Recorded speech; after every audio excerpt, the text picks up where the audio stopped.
Hold your hand beneath the pale moonlight. Oh, don't forget who's taking you home, and in the arms you're gonna be. So darling, save the last dance for me. Oh, I know that the music's fine, like sparkling wine. Go and have your fun. Laugh and sing. Oh, while we roll hard, don't give your heart to anyone. But don't forget who's taking you home, and in the arms you're gonna be. So darling, sing the last dance for me. Don't you know I love you so? Hit it when we touch. I will never, never let you go. I love you oh so much. You can dance. You can dance. Carry on till the night is gone and it's time to go. You can dance. You can dance. You can dance. You can dance. Can't hear no. Oh, don't forget who's taking you home, and in the sound you're gonna be. So darling, say the last dance for me.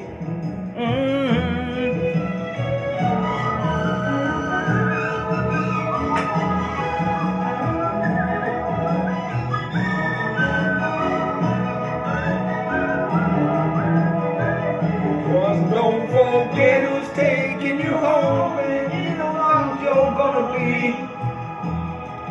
So darling, I'll say the last dance for me. Save the last dance for me. Save the last dance for me.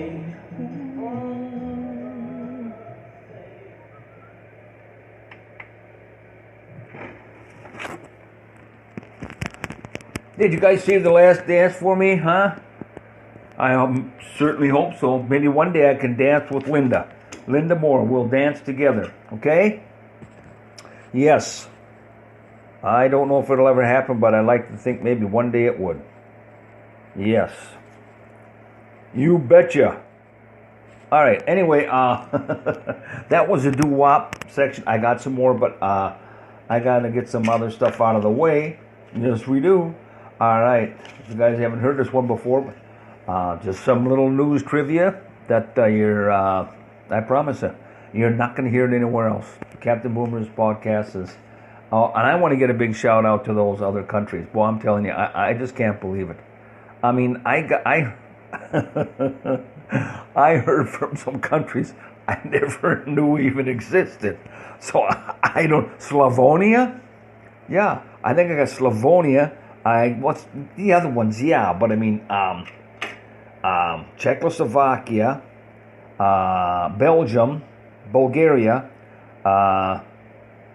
Years back, this wouldn't even happen because the communists, they wouldn't allow this stuff to probably go anywhere if we had it back then.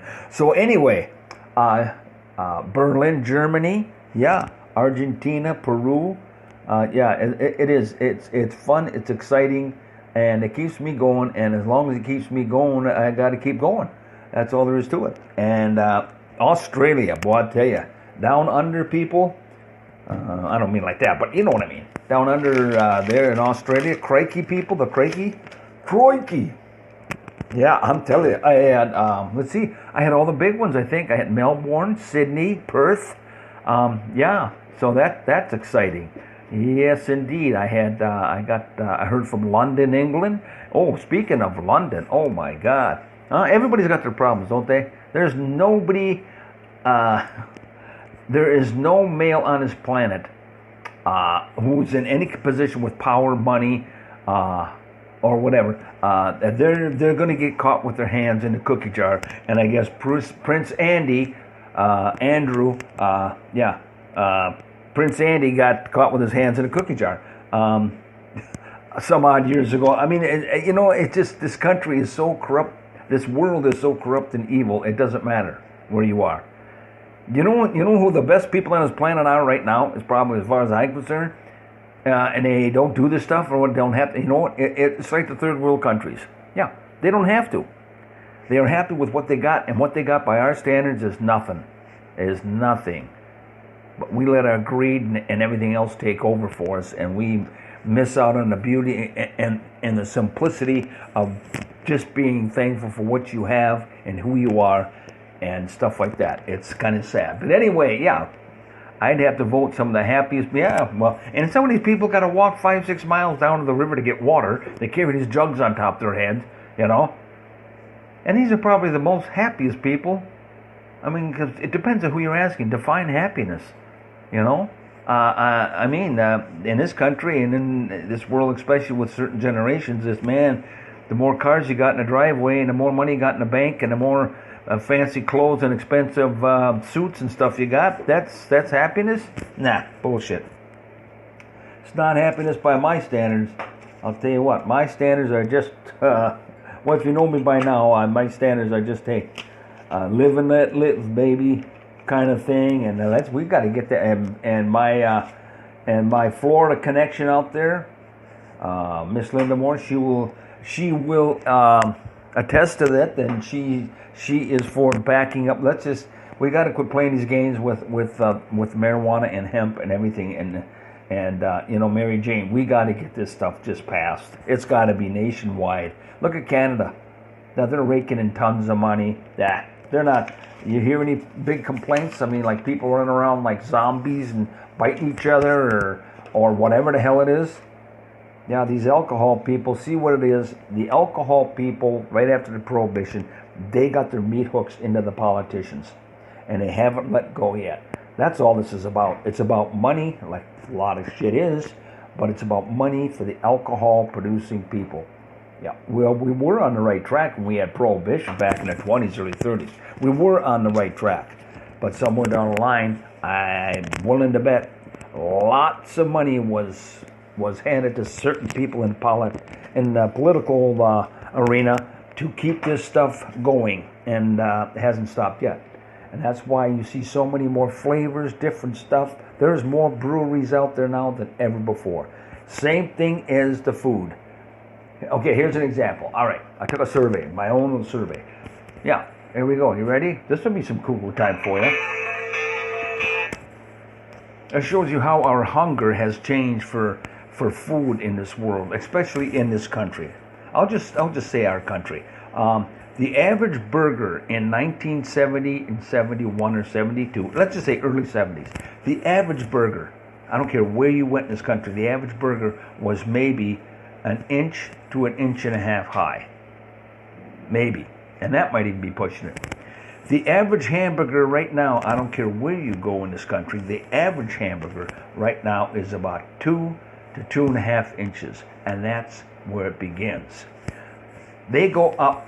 The average now, overall, if you were to take the average of the burger now, I'd say it's probably 4 inches.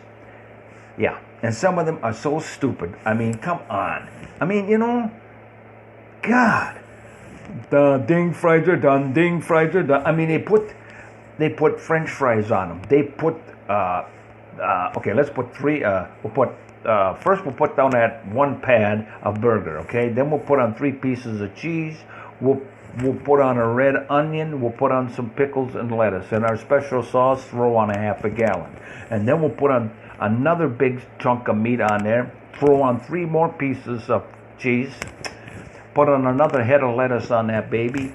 Okay, now we get a 400-pound person to just sit on it and mush it down somewhat, you know.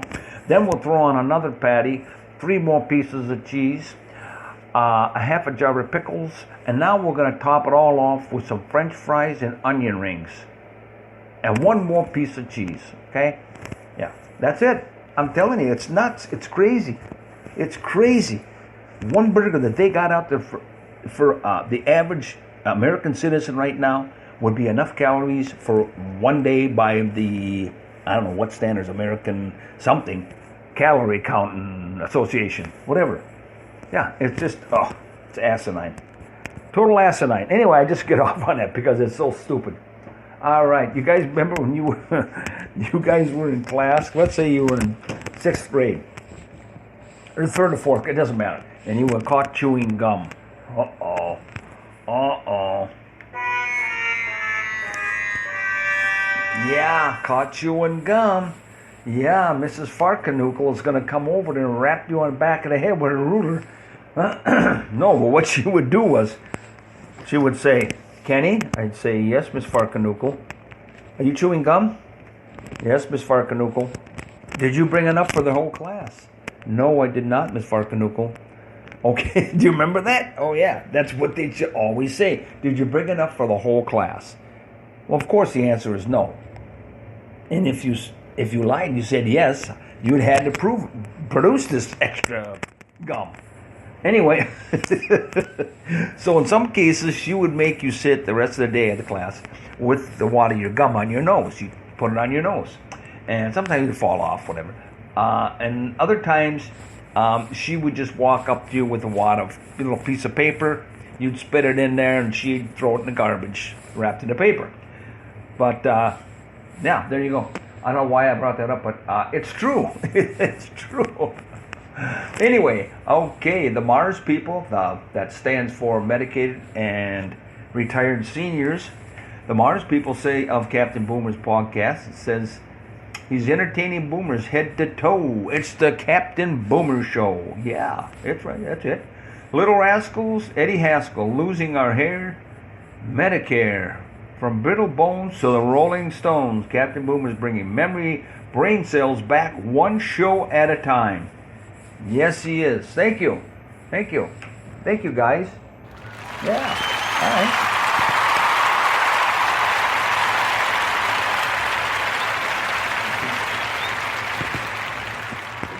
I don't know about you guys, but the next time I order pizza, I'm going to make damn sure I got insurance on that pizza. How about you guys? Huh? Pizza insurance? Yeah, gotta have pizza insurance. Christ, there was a time in my life I couldn't get any kind of goddamn insurance. Now you can get insurance on your pizza. Right? Oh, boy, that's just another little slice. Ma Kettle. Here's some interesting news because it's Christmas time coming up. Yeah, so you gals might want to, the hell with Victoria's Secret. Hey, if you're over 50 years old, forget Victoria's Secret. How about this? Ma Kettle has her own sexy lingerie out now. Yes, and I'm pretty sure the wife has some. If she doesn't, it sure looks like Ma Kettle created it. Anyway, so you guys check it out. There you go. Okay, here's food for thought, guys. Where does the money go? Okay, when a government program or idea is scrapped, where does that money go? Do you see what I'm saying? Let's say the government had this one program out there, whatever, and it didn't get off the ground. Okay, but they allocated, let's say, $20 million for this project or something. Okay, and not even halfway into it, they scrapped it. But that money where does that money go? No, seriously, where does it go? Does it go into the slush fund for politicians? It goes into their bank account? Or they go into? I don't know. I mean, it's just. I think it's a legitimate question. Yeah. Okay. Anyway, we're gonna go. What is it? Oh yeah. Oh, I already did that one. That one's okay. Yeah. Good morning to Adak, Alaska. I was stationed up there in 1970. It's way up there, and I never heard from anybody from Adak, and I probably never will. It'd be nice to think that somebody from Adak, hey, well, here it is, Adak. Hey, if supposedly I'm out there tonight and people in London and Bulgaria can get a hold of me, you sure as hell should be able to. So just say, hey, Captain Boomer, hey, whatever. Of course, nobody gets back to me. I don't even know how this thing works. My cousin got back to me a few times a while ago, but I haven't heard from her in a while now. And anyway, so I know my newer go-to gal is Miss Lovely Linda Moore. She is one of the staunchest supporters of us veterans I'll probably ever have the pleasure of knowing. I may not ever meet her face to face, but I tell you what, as long as she is, you get her posts out there and stuff on email and the stuff that she puts on Facebook. If you're a veteran, guys, I'm just telling you,